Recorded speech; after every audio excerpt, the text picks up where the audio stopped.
Yeah, like it was the actually a thing. And surprise to us. I wasn't on Spotify, and I remember being like, we're doing well on what? On like what spot? yeah, We're it's streaming well on Spotify. That's cool. Like, what's up with that? Like, let's go into the office and meet people. And that's when we can actually like do that. hey John, how are you? Good, good. How are you? I'm great. I appreciate you doing this. Oh, all good. Thanks for having me. Of course. Just you today, or is Luke joining us? It's just gonna be me. Awesome. Yeah. Cool, cool. Well, I'm Adam. Super nice to meet you. And this is about you and your journey in music, and we'll talk about the EP you all just released. All right, sweet.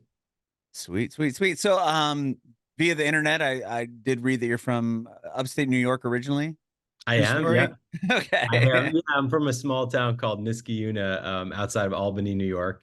Uh, Okay. it's about 3 hours upstate from the city, and Cool. Luke is actually from Saratoga, which was about 30 minutes north of where I'm from. But we didn't know each other until we met in Brooklyn. Okay. So Yeah. grew up upstate. What was it like growing up where you were at? Are you kind of like Uh, I mean, I don't know much about upstate New York to be yeah, 100% it's honest. great. It's like suburbs, but also like really beautiful, like close to mountains, close to Vermont. The quintessential uh definitely hard winters. Okay. Yeah, I bet. Lots of snow, but super nice in the summer. I was actually just back there. Not to skip ahead, but I just moved to LA recently, and Okay. I've been here almost a year, and I just went back to New York for the first time last week. Uh, and it was like I experienced all the weather. It Oh, was sure. it was freezing, it was snowing, it was freezing rain. Oh man. Yeah. That's It funny. Yeah, was I'm funny. from San Diego originally, and like 3 years ago or so now, my family and I moved to Nashville, and we've no, I know it's nothing like upstate New York, but like it snows here, and like we get the weather and the change, and it's Yeah, cold, and it's totally different from Southern California, 100%. for sure. Yeah, yeah. Okay, cool. So, as far as like music goes, did you grow up in like a musical household, creative household? Like, how did you get into to playing music? Yeah, no one in my family were musicians. I kind of, when I was like 9 years old, started playing guitar and writing songs, kind of just like came naturally to me. And it was always what I was drawn towards. So I just started at a really young age. And, like most people, taking guitar lessons and playing a little bit of piano, but soon just became like obsessed with writing songs. And so I've just been kind of doing it my whole life. Wow, nine? That's so young. My son's about to turn 8, and I can't imagine him, sitting down with the guitar writing songs in a year. Like that's crazy to Hey, you never think. know. He can surprise you. It could be, yeah. I mean, yeah, but that's amazing. So at that how did you get that first guitar? Was it something that you asked your My family for? dad Like, played guitar a little bit. He like knew oh, some okay, chords. He like showed me like four chords, and as you know, you can pretty much write any song over four chords. So I was kind of off 100%.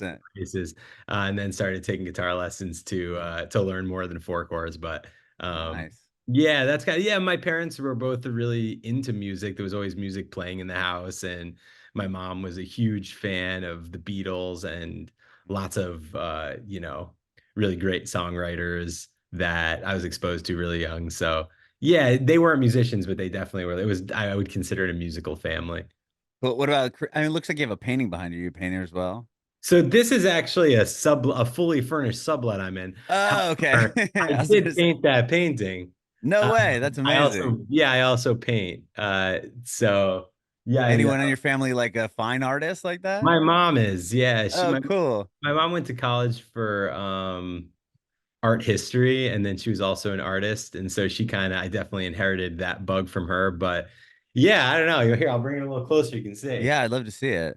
Is that whole record collection to the right of yours as well? Oh, Correct. damn, that's way bigger than I thought. Yeah, it's humongous. So it's like this thing, and it's not done yet. And then I'll show you another one. Yeah, this is something that not a lot of people know about me is that I paint. But I'm working on this one. Oh man, and you're like really, really good. I can't believe people don't know that about you. Thank you. Um, yeah, I mean, I just do it for fun. I haven't like tried selling any of them or anything like that, but You should. I would buy that. That's awesome. thanks, man. Maybe I will. In fact, let's talk after if you want That's dope. to. No, that's cool, man. So yeah, was that always something you're interested in as well as art, or was just you're surrounded by Yeah, with your mom? in the last like 5 years, I got more into painting and like I don't know, just the way my brain works when I like get started on a painting, I like become obsessed and I'll spend like hours on it every day for weeks. But Awesome. I don't know, I just like I love creating. Hmm. So I'm constantly writing songs and doing music, but it feels good to have other outlets that I can Yeah. well, because I can't just like write songs constantly. Uh, and I'm happiest when I'm creating. So I think the painting is a good outlet for that. That's awesome. Like at 9, were you listening to the Beatles and stuff your parents were listening to? I mean, like what were you trying to learn on guitar? I mean, obviously you're writing your own songs, but was that the style you were kind of listening to as a kid? Yeah, totally. I was listening to like the Beatles and Elton John and other great songwriters that my mom was into, but also I had a brother that's 5 years older. And so he was really into the Grateful Dead, Mm, and Red Hot Chili Peppers and stuff like that. So I was also like getting that okay. Nice. definitely Did you influenced. Yeah, yeah. Did you play, like, in bands or anything through I mean, 9, so you were probably in elementary at that point, but, like, in Yeah, middle school or high I school or didn't, I didn't collaborate with anyone until high school. okay. I met this guy and we sort of formed a little band together and we would play and write songs together. And that was really sweet. And then in college, I had a band, put a band together. It was kind of like a jam band, Mhm. where I was like playing bad guitar solos and writing songs with like four verses and three different guitars. So it was bad, but But totally different from obviously what you're doing now, which is definitely more, like, totally production different, based. and totally different from what I was doing before it as well. Because I was always like singer-songwriter vibe, and then that was a totally different world. And then when I graduated from college, I moved right to New York City and pretty much jumped headfirst into trying to be a musician, playing as much as I could on my own, Mhm. and was having some success. Got signed to an indie label and was touring and put together a band that was just like the John Sandler band. And Wow. as the story goes, in 2013, I wrote a song with my buddy Luke, and it just blew up and started Great Could Fine Okay, and that's pretty much all I've been doing for the last 10 years. Oh my gosh. So was your, like, solo band what did you sound like, what was that project like? Yeah, it was a little different. It was like I would compare it to like Cold War Kids, Oh, uh, okay. like that So kind of more like sound. instrument heavy, like Yeah, yeah, guitars and drums and stuff? definitely Okay. more like a rock band. Um, Okay. and I would play guitar, whereas like in Great Fine Okay, I just sing and dance, and we have a guitar player who's way better than I am. Uh, but yeah, it's a interesting evolution. But yeah, for Yeah. many years I was like focused totally on that band with these three other guys, totally different guys than I play with now. Wow. Were you in school for music? Like, did you go to college for music? No, actually, I went to college for film and television. Oh, Uh, cool. yeah, I was kind of like arrogant graduating high school, feeling like I already know how to make music. I might as well learn something else. And Well, sure. I'm not, and I, it's not even arrogant though. It's like one of those things where, you don't necessarily need a degree in music to write a great right. song. Although I do wonder how my life would be different if I went to like Berkeley College of Music or something like that. Sure. Was more proficient at theory and stuff like that. But yeah, I went to school for film, and when I graduated and moved to the city and was playing, I was also working in that a little bit, like PAing for reality television shows and Oh, cool. like that kind of stuff for a few years, and Mhm. soon realized it wasn't for me. And uh, you know, Where did you go to college? Were you in New York? I went to Boston University. Oh, Boston University. All right, Yeah, right on. yeah. Okay. And then you decided to move back to New York and move to the city and were working and eventually how'd you meet Luke then? So yeah, so the guy who was my like musical partner in my solo stuff was this guy Dominic, Mhm. and he lived around the corner from me in Brooklyn, and Luke was his roommate. So Oh, wow. I met Luke and we just like became friends, and we were friends for a couple years, and then he and I ran into each other on the street randomly one night, and started chatting and kind of saying like all musicians do, like we should make something together one day. And that night he sent me a track that he had made. And that same night, I listened to it. It was super inspiring, and I wrote lyrics and melody to it and sent it back to him. And you were like, "Oh shit, this is actually pretty good." Mhm. And we sent it to a few other people who were like, "That's really good." And so we finished it and put it out, and it like went crazy. And Is it's that You're the One for Me? yeah, yeah, yeah. Okay. Oh, That was the wow. And then it song. was like cute. Like, I mean, in 2013, like having a song on Hype Machine was like it, right? I mean, and you had it number one on Hype Machine Twice. twice, And like which I had is never even unheard seen of. that twice for the same song. That's unheard of. Yeah, yeah, it was crazy. I mean, that must have just brought so much attention to you all. Was it like, we have this one song, like now, like I guess we got to keep doing this because Yeah, I mean, it was definitely it was it was really cool. It was like 0 to 60, and it wasn't lost on us how insane that was because we had both been pursuing music for so long before that. yeah, it wasn't like an accident, Yeah. obviously. But like, yeah, I mean, before we even released the song, we had a manager, a booking agent, a lawyer, Oh, and record deal offers, publishing deal offer. Yeah, it was insane. just based off it before you even before Hype Machine even had the song. Yeah, like this whole team was basically banking on the fact that we had this song that they all believed in, and this is the way it was back in 2013. It's a little different now, but your team, like a lot of people put a lot of stake in that. Like, Hmm. wow, they've got this song and they've got this team behind them, like they're gonna succeed. And Hmm. that's kind of like what we were doing. We like put together this whole team of great people, and we had this song, and we made a music video, and all the blogs were writing about us. So yeah, it was like 0 to 60.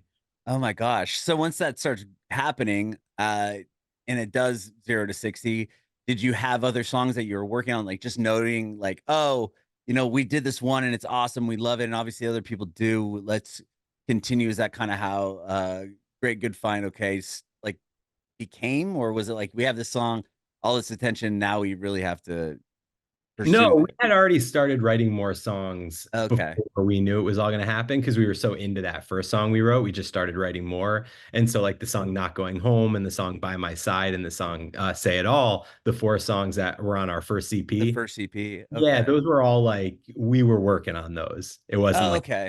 yeah, It those. wasn't like we have this one and everyone's coming and being like, this is a hit. Like, and you're Well, like, and it oh, wasn't okay. not quite. It wasn't that, but it was like, um, oh shit, we have a band now, and so Okay. we're gonna write more songs. You know? Yeah. And then how quickly do you have to be like tell Luke's roommate, like, hey man, I'm gonna have to stop doing the other Yeah, that's a project. good question, and that was a little weird because those guys had been so loyal to me and they were my best friends. They still are actually. Like they understood, but there was a little bit of an element of like, well, fuck, I feel a little bad about this, spending all Right. the time. But as a musician, you kind of have to like go where the tide brings you and where the success seems to be. And it was just so obvious that Greg could find okay was doing something that was resonating more than what I was doing. Like in a month, like I had more success than I had accumulated in like 5 years of doing like Yeah. it was like, they really understood and they're great guys. And actually they're all like crushing right now. So Oh it's wow, that's one of those awesome. like everything happens for a reason type of thing. That's amazing.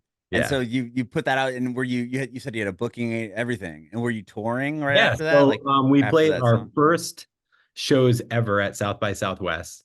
Uh, Another like unheard of thing. 7 shows at South by. We played like some like a couple like secret shows in New York before that, Did and you we play played under like, the name, your name, or no? yeah, yeah, but we like didn't Okay, tell anyone. It was just like got industry it. friends who came, I and love then when bands just do that and they play under just some like random thing that they come up with like yeah, that yeah, day. that was another thing. That was another like big thing in 2013. I don't know if bands do that anymore. Play these like it's like it almost feels funny to take yourself so seriously like that. Right, like we got to But keep this such a secret that we're yeah, not even yeah. going to tell anyone our real name when we go If up. this gets out, like people are gonna go crazy. Like so delusional. Um, but yeah, and we like played a couple shows like on the way down to South by, which actually that was kind of humbling because I remember like it was yesterday, we played a show in Atlanta and like there was no one there. We played for an empty room. And here we were like the buzziest band driving down to South by to play 7 shows. But it was like we didn't really have fans yet. Right. I mean, you didn't really you had this you know, you had this buzz and this thing happening, but it was like you hadn't had a chance to really there wasn't a lot of time yet, right? I Exactly. mean, it just kind of Yeah, yeah, yeah, started. yeah. Totally. All the Uh, fans we had were just like online. right, So right. But wow, that's crazy. And then with the next release you had as well, I mean, that one was huge again. I mean, not to going home. Yeah. yeah, was that I mean, even having that first EP out and you're like, okay, I got all this buzz. Like, were you guys even thinking about is the next one gonna is this get the momentum gonna continue or was that not even a thought? I mean, that was a long time ago, so I'm trying to put myself back into what I was thinking then. Yeah. But I think we were just like having fun making music and we were so confident. Like we felt like at least for me, and I don't want to speak for Luke, but at least for me, I kind of felt like what we have here is really special with the two of us. Like our parts are greater than the sum, and anything Hmm. we do is going to be good right now. And so I kind of felt confident about anything we were doing. And then it just so happened that like our next song we did, Not Going Home, arguably had more success than You're the One for me. Uh, Hmm. and yeah, I still wonder whether we should have put that one out first, maybe. I don't know, um, but yeah, it was really cool to have a string of songs that did really well on Hype Machine. And also back then, like Spotify was this different thing. And Yeah. they gave us a lot of love too. Like, and it was early years there, and we had some like human beings there who were champions, and Mhm. that helped us a lot to get real fans. Yeah. Yeah, because then I mean, 2013, 14, yeah, Spotify wasn't what it is now with its like Yeah, it was the actually a thing and surprise to us. I wasn't on Spotify, and I remember being like, "We're doing well on what? On like what spot? yeah. We're It's streaming well on Spotify? That's cool. Like, what's up with that? Like, let's go into the office and meet people." And that's when we could actually like do that. right, right. Well, it's Yeah. crazy though, because I mean that the second EP was top 10 on like iTunes, which that was like the bar then. Yeah, Like it well, was, at you that know. it was cool because at that time, that second EP was licensed by it was funny. We had like a bunch of different labels at that time. We were on Huh. Epic UK, Okay. uh, which is a major label, Yeah. and that was for the UK. And then in the US, it was licensed by Neon Gold. I don't know if you know them, but super cool indie label out of New York. Yeah. I know the name. Yeah, I'm trying and to they think. also, like, back then had a website and, like, a blog that was, like, highly, respected. Oh, I Um, think they had Walk the Moon early on, didn't they? yep. A Maybe? lot Okay. of a lot of bands from that time who were cool kinda got their start on Neon Gold. Okay. And then I've also and I forget exactly, like, how this even worked, but we were licensed to Ultra Records as well. oh So, wow. um, yeah, it was, like, Epic, Ultra, we, like, joked a lot. But yeah, they were able to take this song. I think it was too much to handle. And it did really well on iTunes. Yeah, that was like a big moment for us as well. That's crazy. That's so cool. And then yeah, you ended up doing a song with Chainsmokers too, like in a little bit Yeah, so after that that. was I in mean, 2015. I mean, that was a super cool thing. They were huge already, not even close to as huge as they are now, yeah, but because they probably had Selfie out at that point, they right? had Selfie, yep, and a few Yeah. others. And so yeah, they were already like a household name. And the way their system was working is they were finding most of their features and collaborators from Hype Machine. Oh, Um, is that right? I didn't know yeah, that. so they became a fan of ours from You're the One for Me because they like saw number one on Hype Machine and they Mhm. reached out and sent this track to see if we wanted to write to it. And so like I had never really even done anything like that, but like on the side of the bed in my shitty apartment in Brooklyn, I like wrote the lyrics and melody on top of this Chainsmoker song. And like a year later, they were like, we want to release it as a single and it was so sick. Like it really like kind of blew up. It was one of their more like respected songs at that time. Uh-huh. Uh, yeah, it was sick. It was remixed by Tiesto and Damn. A-Track. Um, I performed it with them at Firefly and like a couple other festivals. Just like such a cool moment. And they're actually like the greatest guys, like super nice, super kind. Yeah, I had a chance to meet them like when I used to be on terrestrial radio in San Diego and in San Francisco, and I worked the alternative station, and then there was a top 40 station in our building, and they had Selfie out, and I remember the guy that was on the air at the same time as me, he had them in and interviewed them, and it was like I didn't even know who they were when they first came in. I was like, "Oh yeah, I knew that song," and then Yeah. within like a year, they were the biggest thing ever. It was Yeah, so crazy, and it's they're been so it's been nice. it's been super cool getting to watch their trajectory. Yeah, Um, it's wild. being there at the beginning like that and just like happy for them because they are like nice guys, you know. Yeah, yeah, exactly. It's like couldn't have happened to nicer guys. Sure, sure. Wow. Okay. And then, well, tell me about from there. You put out three, right? That was the next EP that you guys all But out released. there, so that was interesting because we got dropped from Epic, and Really, we even after having two successful things in a row, yeah. that So doesn't seem like that's the like smartest move. that is like so the music industry though.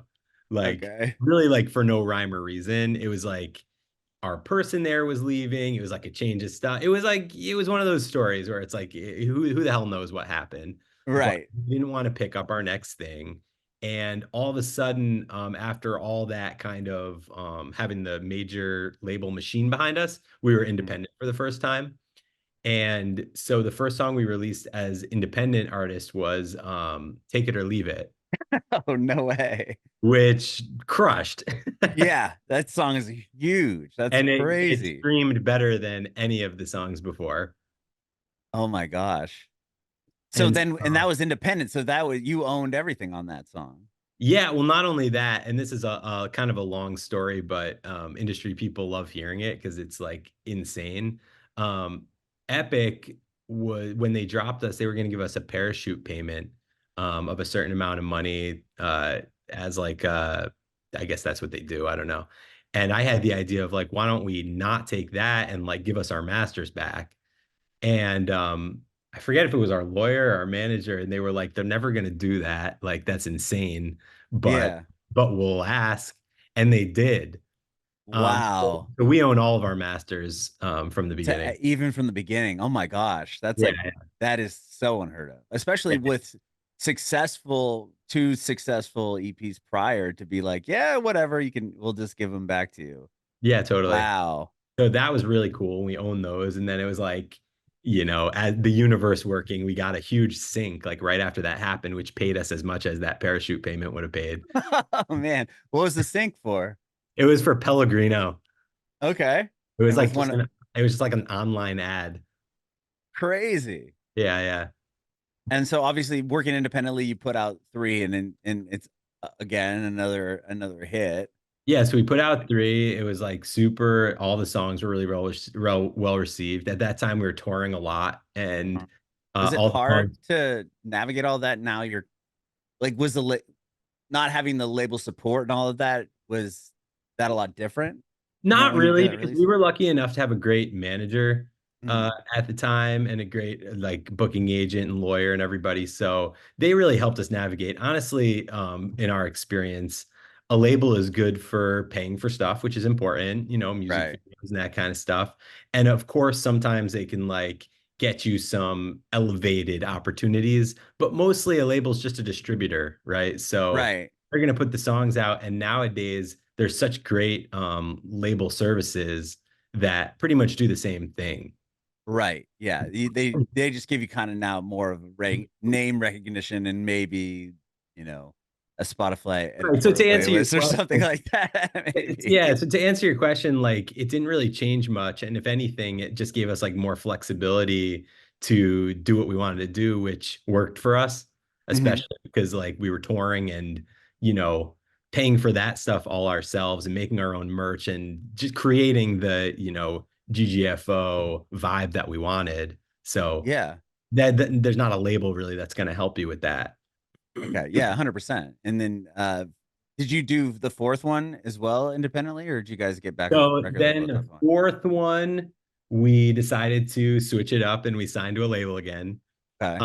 We actually signed to Ultra Oh, okay. So you because we like already had a fully relationship, because you already had a relationship with them. fully record deal with Ultra, Okay. and we released four on that. And they also somewhere in there. So this is another fun thing is while we were independent, we released the song "Find Yourself," uh, Okay. which did better than anything. Yeah, another That's one of kind the of what huge songs. attracted the interest of Ultra. Okay. And so they pretty much bought that song from us. And then on top of it, gave us a record deal. So we made four. Wow. Okay. And was it just still a lot of touring to support that EP?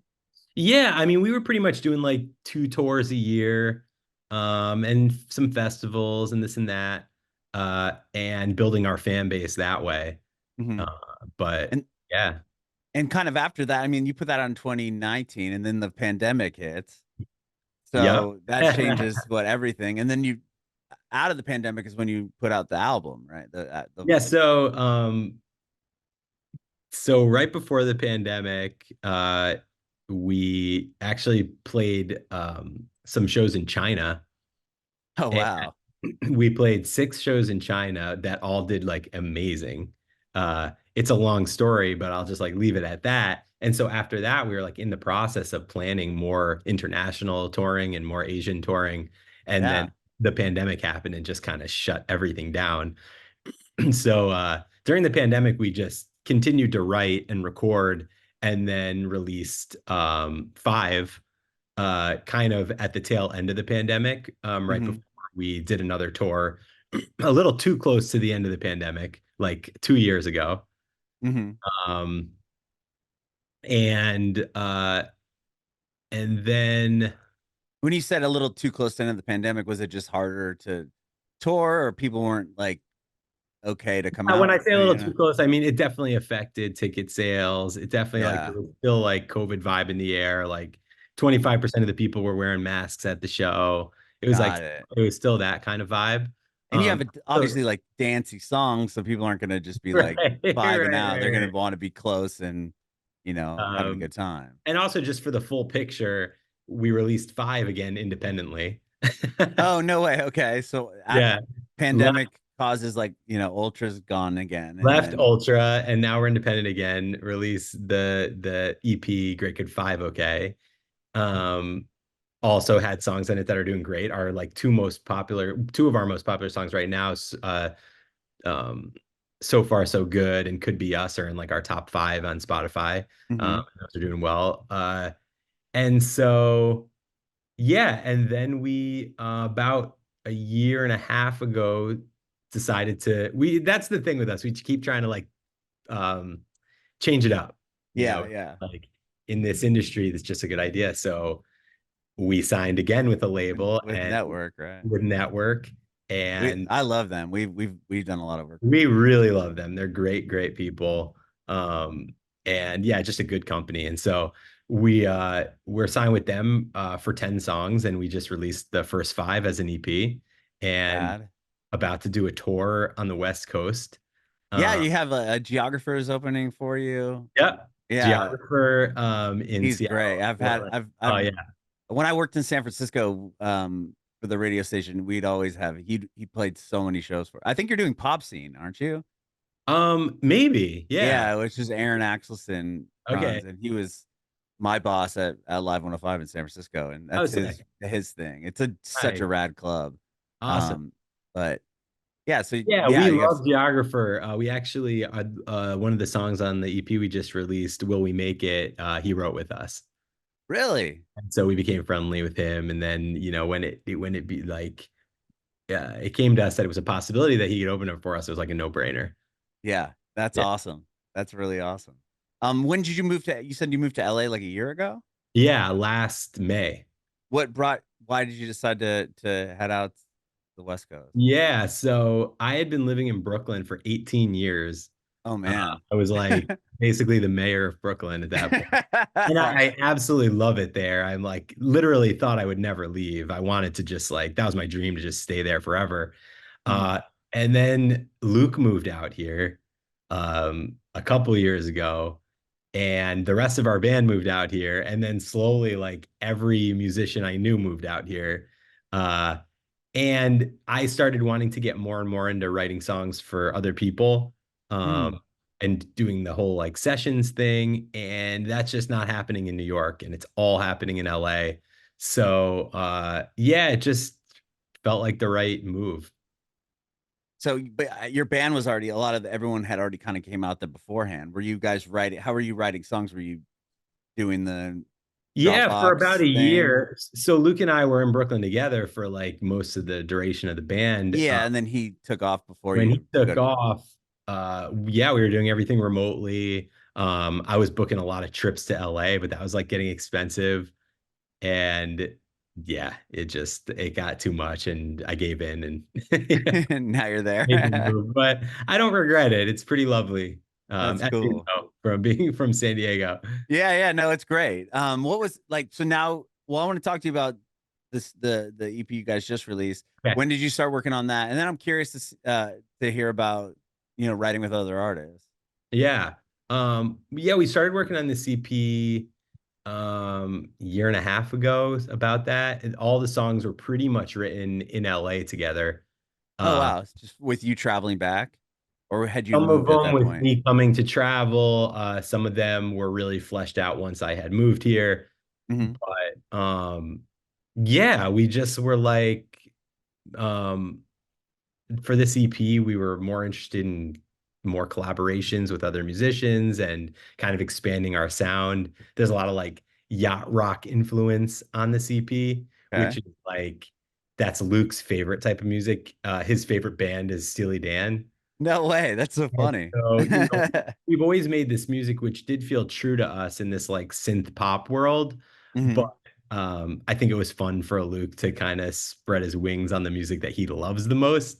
And Yeah. I also love it, but like, yeah, we're just trying to kind of make the stuff that like we love. And I've said this before, like this EP to me feels like the most different, but also kind of the most GGFO stuff we've ever done. It sort of Hmm. like combines all the different eras into like one thing. Love it. Yeah, Yeah. it's a great EP. I really like the song Will We Make It? I Thank mean the whole thing's good, but that one is really was like the one I kept like the stick out one for me when Yeah, I yeah. first That heard it. I mean, that was when I don't know which one's my favorite now. Like with some time, I'm like I always go back and forth. But when we finished all five, that was also my favorite. Hmm. I'm like a huge fan of like Charlie XCX and like Yeah, same here. that kind of stuff. And so that one was like our ode to that. Okay. That was definitely the inspiration for that sound. That's the one where you have like a deeper vocal on it, right? Yeah, yeah, Yeah. Which I yeah. thought that was interesting because your range is so big, but it's like most of them you're in a higher Yeah, register for totally. the songs, and Yeah, then and that that's one another you. thing we're experimenting with is like what I can do with my voice. And like for a lot of the songs, it's mostly falsetto. Uh-huh. And for better or worse, I'm like the falsetto guy. But but yeah, it's fun to like experiment with like the other characters that my voice can be. And especially on that song, Will We Make It? Uh, we were very much like, who is this? What character is this singing this song? And we kind of it actually when we did the first demo of it, it was even weirder. Like I was kind of going like full like David Byrne Talking Heads kind of weird Oh wow. bit. And then we kind of pulled back a little bit and kind of did a happy medium. But you're definitely right in hearing that it was a little different for us. Yeah, I love it though. It's a Thank great tune.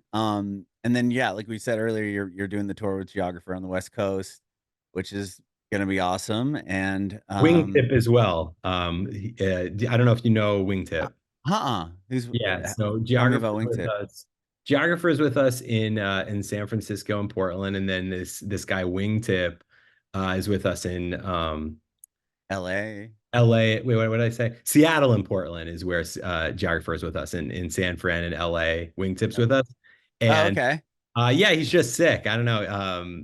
He's just a great musician, like cool, like pop songs, really dynamic. And so yeah, it's kind of fun because usually when we tour, we do have like one person the whole time. So it's kind of cool to change it up. Cool. I'll have to check them out. Yeah. I'm not hip to Wingtip yet. Cool. And so you said you were working with other artists now, or you're helping write or co-write or? Yeah, like I'm just trying to write as much as I can. And Mhm. so that's like a big thing in LA is these like writing sessions for other artists. And so I'm just trying to get involved with that stuff as much as I can. And yeah, I've worked with some great people, met some amazing new producers and artists, and that's just like fun for me.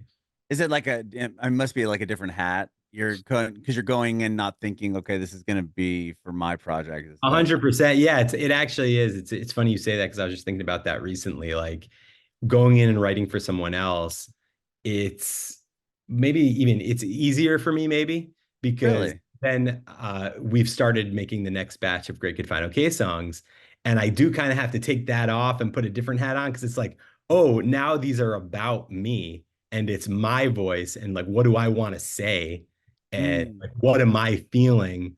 Whereas like it's really easy to write for me at least like a love song that everybody can relate to and it's for someone and whatever, but it's harder for me to be like, what am I feeling? Like, how can I, make this song a bit of a diary entry of my own? Right, where you're just if you're writing for someone else, you're just kind of writing almost like a story. Yeah, and It's not as personal to you I'm kind of almost. like, what are you going through? And they'll tell me, and then I can relate to it, and we can write a great song together. But it's a lot different when it's like, okay, I'm singing this about myself. Right, So right. You're it the has been face and the interesting. voice to the Yeah, lyrics at that point. kind of interesting been to juggle that. That's cool though.